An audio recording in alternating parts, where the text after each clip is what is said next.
Hello and welcome to #SharpSign, the podcast for people that want to know more about music theory. And that's you, because you're listening to this podcast.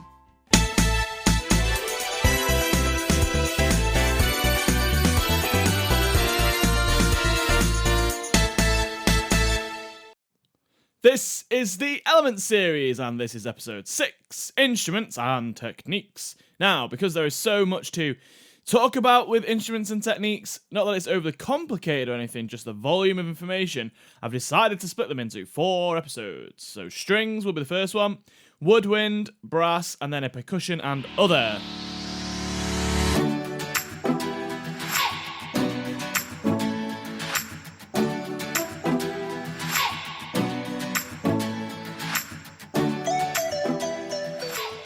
In each of these episodes, we're going to be looking at the following things. So the main instruments that you absolutely should be knowing, the techniques associated with those instruments, and the use of this type of instrument, so strings this time, in the world. And we're going to start with strings.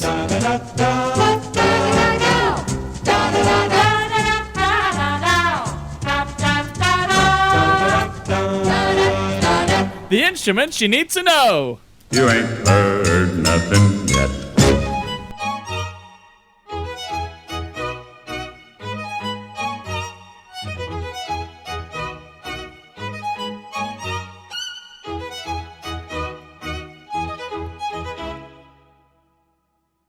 So strings and the instruments you absolutely should know, or should know by the end of this anyway. Gonna kind of split this up into sections that make sense to me, which means it probably won't make sense to anyone else, but never mind. So the first section is the orchestral string instruments. Now, we've got kind of, 4 main ones, 3 main ones, definitely, probably 4. So we'll talk about those first. So the first one's obviously the violin. So this is the highest instrument in the string family. It has 4 strings. It's tuned at G, D, A, and E. Usually played with a bow, which is called arco. So whenever you hear a string instrument being played with a bow, which is kind of the standard sound for classical music anyway, then it's arco, and that's something you can always say, which is good. Used very widely in many styles of music, especially important in the Western classical. The next one is the viola. This is the second highest instrument, so it's slightly lower than a violin. In fact, it's a 5th lower, and its strings are C, G, D, and A, and it uses that alto clef. So the alto clef's one, it looks like a kind of B, and the middle of the B, it goes around on a treble clef would be the middle line on a stave, and that line becomes middle C. So that's how you can work out the pitching from that. So it looks like a B. The B, the kind of curve, the middle bit of a B, goes on that middle line of the stave, and that's middle C. Good. The cello, also called the violoncello, it's actually just called cello for short, is an octave lower than a viola. This one has 4 strings. The same pitch obviously as a viola because it's an octave lower, so C, G, D, and A again. And it uses the bass clef, and then often the cello is used quite expressively and will go up and down because it can play very high as well. And that will then obviously use the treble clef if it does that. The double bass these days is used just as much as the other 3, but maybe previously it wouldn't have been, and it's not in kind of things like string quartets very often. Although it is sometimes now added to them kind of like retrospectively. So it's the lowest one, it's the big one. You have to stand up to play this one. It's got 4 strings, E, A, D, and G, which is exactly the same as a bass guitar. And obviously a bass guitar came from it, so that's no surprise. So some of the main techniques associated with the instruments just mentioned up there are the following. So arco is when one of them is played with a bow. So all of them can be played with a bow. Pizzicato is when they are plucked with a finger. Now, any of them can do that, and it will be in pieces of music across the board. But the double bass in jazz music will often be played plucked. Collegno is when the strings are struck with the wood side of the bow. They can all be muted using this small, I think it's made of rubber, but it might not be. A small, it could be wooden actually, I'm not sure. Whatever it's made of, it's this small little thing that goes on the bridge, and it just dampens the strings, makes it a little bit quieter. Harmonics are where the strings are kind of, instead of letting them play to their full length, they're split in like half or split into a quarter, and it makes the violin or whatever instrument's doing it play very high. It kind of makes it play a lot higher, and they sound quite eerie, ethereal, kind of. Really, yeah, they're used for that kind of scary sound, I guess, most of the time. Double stopping is when more than one string is played at the same time, so that can be done with the bow. They can play, I mean, I've seen it in pieces of music when all 4 strings are played kind of at the same time. Obviously, they have to kind of rip across the strings, so it's not quite at the same time, but definitely with 2, they can play 2 easily at the same time if they're next to each other. Tremolo is when the note is rapidly repeated, and that's especially used on these instruments all of the time. And they will literally just go up and down with the bow really, really quick on the same note, and it gives a kind of shimmering effect. So they're the kind of first, I mean, they're the main ones, I would say, certainly for orchestral music. And then we've got another one now, which is also used in orchestral music, and that is the harp.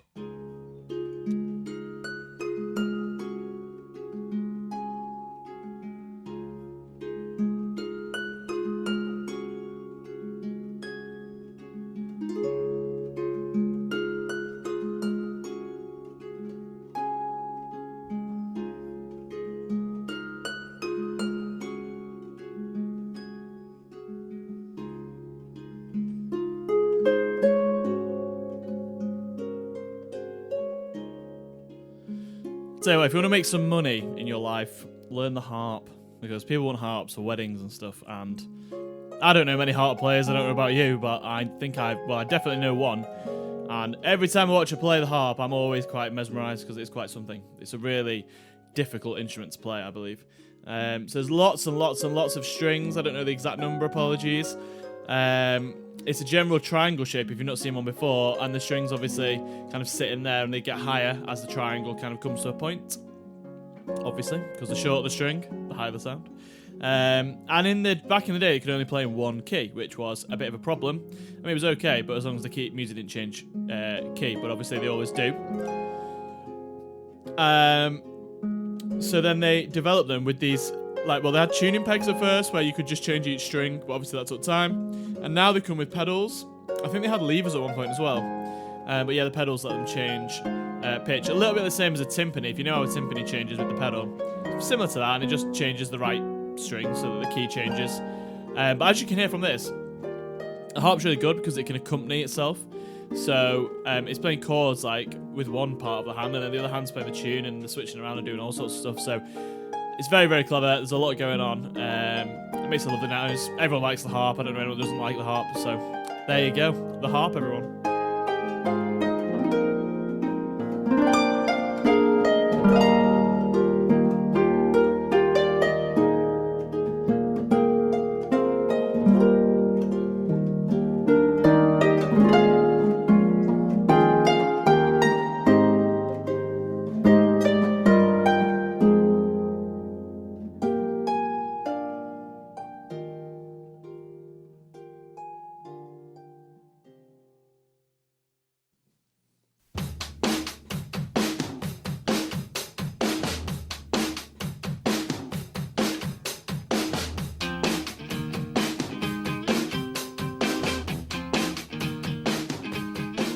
The guitar!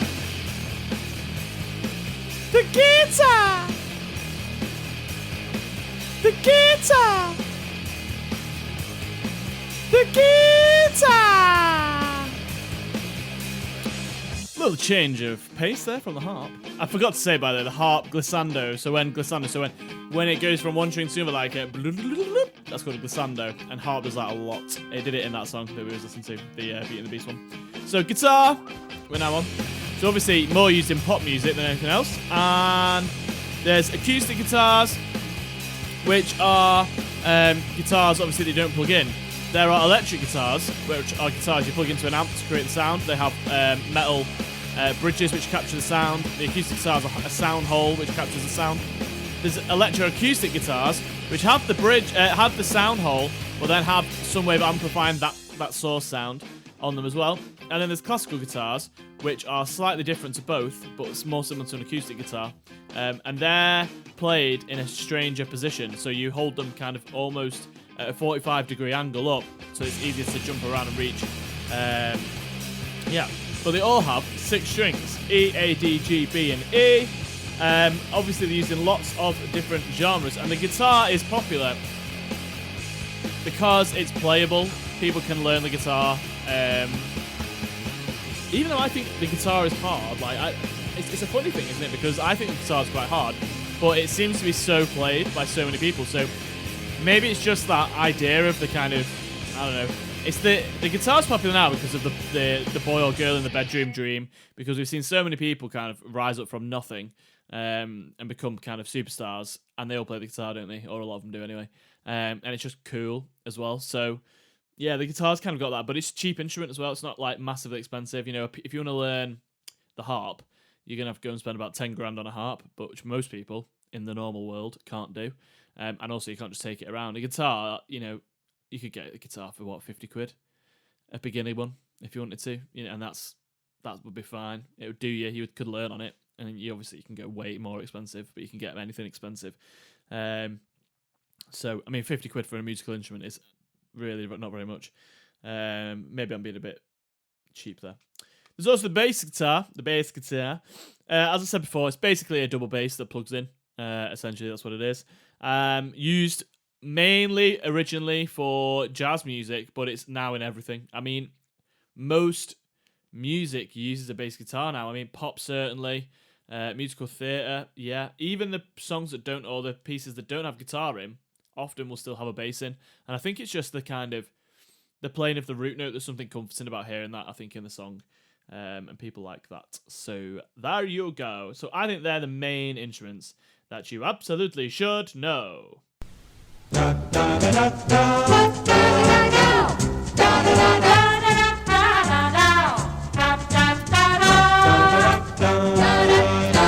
The instruments you need to know. You ain't heard nothing yet.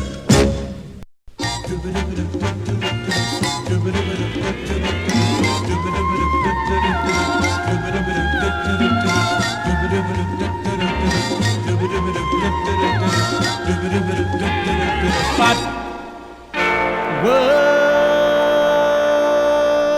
music.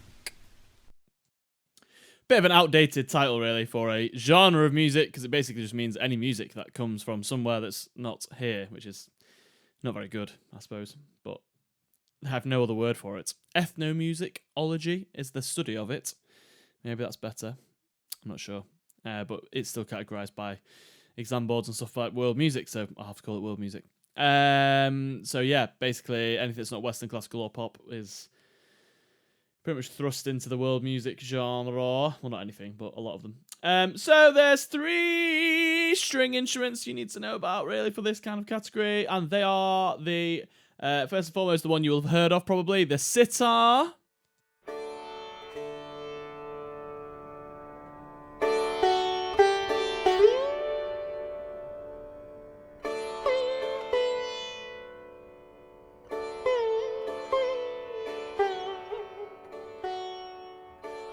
So sitars have loads and loads of strings, I think up to 21, and some of the strings are raised, which are the ones that are actually plucked and played, and then some of them are called sympathetic strings, which ring out in the background, giving it its very distinctive sound. Now the sitar uses a lot of bends to create its sound, and yeah, it uses drones, which is when the strings are just vibrating along underneath, kind of holding a note down.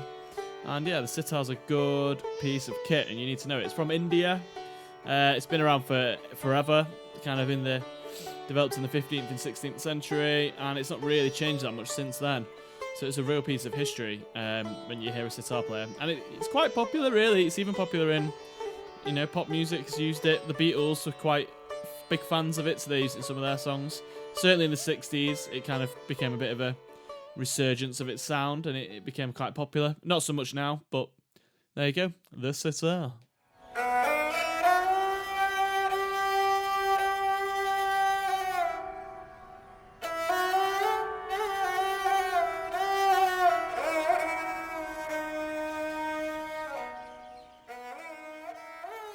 So this is a sarangi, I think it's pronounced, and some birds in the background. She's playing outside, the lady that's playing. The main difference between the sitar and the sarangi is obviously that the sitar is played a bit like a lute, so it's sat on the lap and plucked, whereas this is played with a bow. And yeah, it has, again, a large number of strings and a large number of sympathetic strings again. So it's got that similar kind of distinctive sound. It's an Indian instrument again. You can tell that it's kind of from India because it's using those microtones and the tonal system that India uses, and it has that distinctive sound. But in reality, the two sound different enough that you should be able to distinguish between them. So if you hear a bowed Indian instrument, then you can be fairly certain it's a sarangi or a sarangi. And if you hear a plucked Indian instrument, it's a sitar. これからみんなでめちゃくちゃ踊って騒ごう騒ごう Headbanger.